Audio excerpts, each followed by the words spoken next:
So today, as a very special treat, we have brought in a bookseller to talk to you about books and what they do. Would you like to introduce yourself to camera? Hi, my name is Katie and I'm a bookseller. So please tell us how you got into bookselling. Gosh, how I got into bookselling. I think that's all David's fault, really. Lay all the blame on him. Look, I came to Australia with no intention, no real knowledge of what I would be doing. And David and I looked at our sort of pool of what our talents were and said, what could we do? And seeing as he knows I'm a phenomenally never satisfied reader, he said, we can open a bookshop. That would be a lot of fun, ha ha ha. And it is a lot of fun. Are you a full-time bookseller? Yes, I'm a full-time bookseller. It's a reading and selling and buying and choosing books is a full-time job. What do you do in your spare time?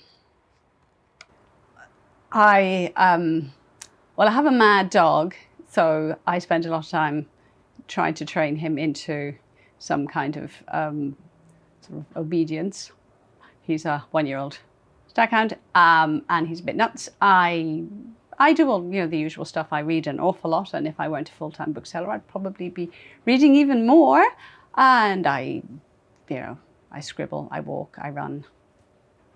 Oh yes, I can imagine Murphy takes up quite a lot of your time. What has surprised you about being a bookseller?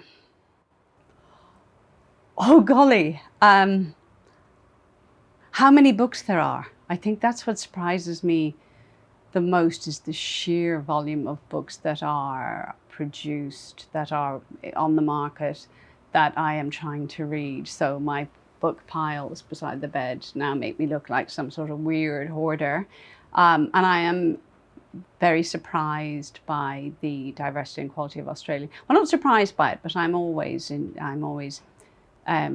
stunned by the diversity and quality of Australian writing, which I had very little connection with because I lived for so long in France and wasn't reading books in English. So that is always one of the biggest joys of bookselling. How many new release books do you have to consider for stocking in your shop each month?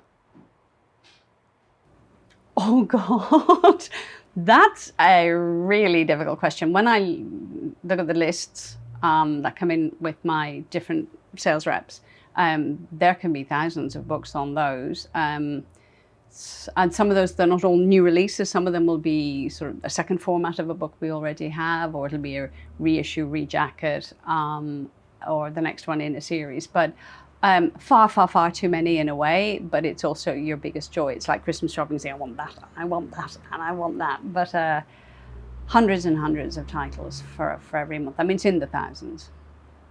How many books do you read each week? Oh, depends on the week a little bit. I might read 6 or 7 books a week. If I'm reading something fairly solid, like the new Yanagihara, or I've just started the new Geraldine Brooks, those will take me a bit longer. So I'd be down to 3 or 4 books in that week. What are you reading at the moment? All right, at the moment I've started the new Geraldine Brooks called Horse, which is a fabulous, quite a dense read. I have 2 or 3 books on the go always. So I've just put down the Hayley Scrivener Dirtown, which was a rural thriller, which was an absolutely fabulous book. Great read. And what else have I got on the go? Starting Sulari Gentile's The Woman in the Library, which looks like it'll be a lot of fun, so another thriller. Is there a part of the book selling process that you dread? I think there are days when the delivery boy comes to the door and there's a stack and then another stack, and I go, where am I going to put those? But do I dread that? Probably not. I mean, it's sometimes it's quite a bit of work to kind of get them all into the inventory and then get them all on the shelf. But I think it's part of the fun.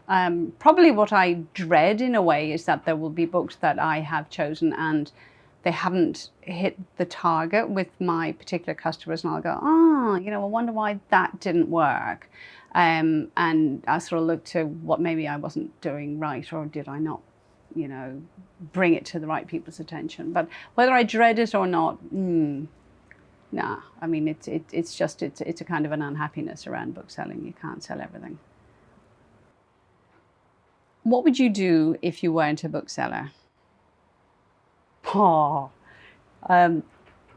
can't say I can't imagine not being a bookseller. I think it's the thing I probably do best because I've always loved talking about books to people and saying, you've got to read this.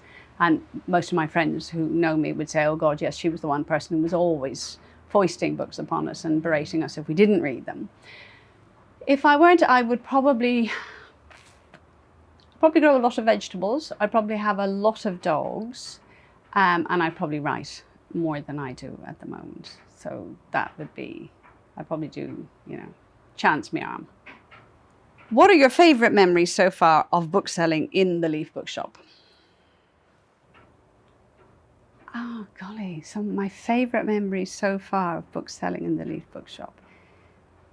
I think part of it's the Christmas rush. I think I really enjoy that. I know it can be quite stressful, but I think every single year around Christmas time when people sort of go, oh my God, there are so many, and I go, oh my God, there are so many, what'll I choose for a person? I love that. I love the person who says, look, this is from my ad, she's read everything, and I'll go, ha ha, but has she really?